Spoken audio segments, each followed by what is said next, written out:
کھلی جنگ میں تبدیل ہو چکی ہے۔ لیکن اس بحران کو سمجھنے کے لیے صرف بیانات اور خبریں کافی نہیں، کبھی کبھی ایک نقشہ پوری کہانی بتا دیتا ہے۔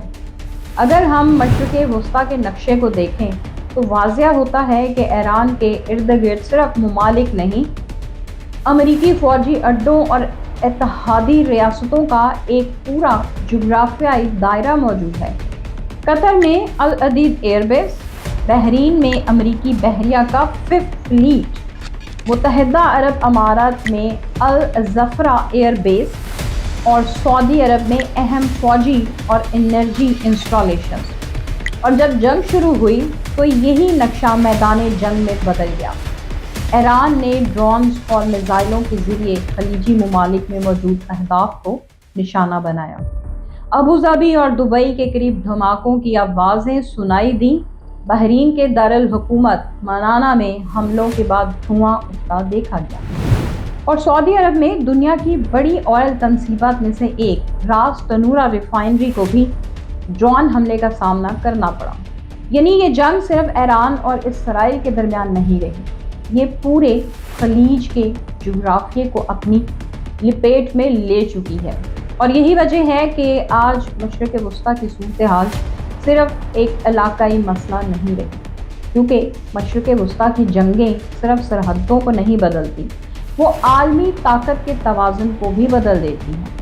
اب سوال یہ ہے کہ آگے کیا ہو سکتا ہے؟ اب اگر ہم موجودہ صورتحال کو غور سے دیکھیں تو اس کے چند ممکنہ راستے نظر آتے ہیں۔ میری نظر میں اس وقت 3 بڑے منظر نامے سامنے آ سکتے ہیں۔ پہلا منظر نامہ محدود جنگ، یعنی ممکن ہے کہ دونوں فریق چند فوجی حملوں کے بعد کشیدگی کو ایک مخصوص حد تک محدود رکھنے کی کوشش کریں اور سفارتی دباؤ کے ذریعے صورتحال کو مزید پھیلنے سے روکا جائے۔ دوسرا منظر نامہ علاقائی جنگ ہے۔ اس صورت میں لبنان، شام یا خطے کے دیگر مسلح گروہ بھی اس تنازع میں شامل ہو سکتے ہیں، جس سے جنگ کا دائرہ مزید وسیع ہو سکتا ہے اور پورا مشرق وسطیٰ کی لپیٹ میں آ سکتا ہے۔ اور تیسرا منظر نامہ ایران کے اندر سیاسی تبدیلی۔ لیکن یہاں ایک اور بڑا سوال بھی سامنے آتا ہے، کیا یہ واقعی رجیم چینج آپریشن ہے؟ کیا اس جنگ کا مقصد صرف ایران کی فوجی صلاحیت کو کمزور کرنا ہے، یا اس کے پیچھے ایک بڑی اسٹریٹجی موجود ہے جس کا مقصد ایران کے موجودہ نظام کو تبدیل کرنا ہے؟ یہ ایک پیچیدہ سوال ہے، اور اس کا جواب سمجھنے کے لیے ہمیں ایران کے سیاسی نظام، خطے کی طاقت کی سیاست اور عالمی مفادات کو مزید گہرائی سے دیکھنا ہوگا۔ اس موضوع پر ہم اگلی ویڈیو میں تفصیل سے بات کریں گے۔ لیکن تاریخ ہمیں یہ بھی بتاتی ہے کہ ایسے حالات میں تبدیلی ہمیشہ متوقع انداز میں نہیں ہوتی۔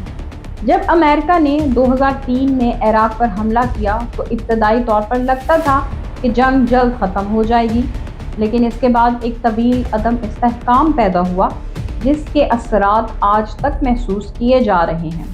افغانستان میں بھی 20 سالہ جنگ کے بعد صورتحال پیچیدہ ہی رہی۔ اسی لیے بہت سے ماہرین خبردار کرتے ہیں کہ مشرق وسطیٰ میں کسی بھی بڑی فوجی کارروائی کے نتائج غیر متوقع ہو سکتے ہیں، اور یہی اس بحران کا سب سے بڑا سوال ہے۔ جنگیں اکثر ان منصوبوں سے زیادہ پیچیدہ ثابت ہوتی ہیں جن کے ساتھ وہ شروع کی جاتی ہیں۔ رہنما جنگ شروع کرنے کا فیصلہ تو کر سکتے ہیں، لیکن وہ ہمیشہ یہ فیصلہ نہیں کر سکتے کہ جنگ کیسے ختم ہوگی۔ آنے والے ہفتے اور مہینے یہ طے کریں گے کہ یہ بحران محدود رہتا ہے یا ایک بڑے علاقائی تصادم میں تبدیل ہو جاتا ہے۔ لیکن اس کہانی کا اختتام ابھی نہیں ہوا۔ مشرق وسطیٰ میں جو کچھ ہو رہا ہے وہ صرف ایک دن یا ایک حملے کی خبر نہیں ہے، یہ ایک ایسا سلسلہ ہے جو آنے والے مہینوں میں عالمی سیاست، معیشت اور سلامتی کے نظام کو متاثر کر سکتا ہے اور کر رہا ہے۔ اور اکثر اوقات میں اصل کہانی وہ نہیں ہوتی جو سرخیوں میں نظر آتی ہے، اصل کہانی تو وہ ہوتی ہے جو ہم گہرائی سے سمجھنے کی کوشش کرتے ہیں۔ اگر آپ بھی چاہتے ہیں کہ ہم ان پیچیدہ عالمی معاملات کو اسی طرح تحقیق اور تجزیے کے ساتھ سمجھتے رہیں تو اس چینل کو سبسکرائب کریں، کیونکہ یہاں ہم صرف خبریں نہیں سناتے، ہم ان کے پیچھے چھپی کہانی کو سمجھنے کی کوشش کرتے ہیں، اور شاید اگلی ویڈیو میں ہم اس سوال کا جواب تلاش کریں گے جو آج پوری دنیا پوچھ رہی ہے، یعنی کیا یہ جنگ محدود رہے گی یا ایک نئے عالمی بحران کی شروعات ہے، اور کیا یہ واقعی رجیم چینج آپریشن ہے؟ اپنا بہت سا خیال رکھیں اور مجھے اجازت دیں۔ خدا حافظ۔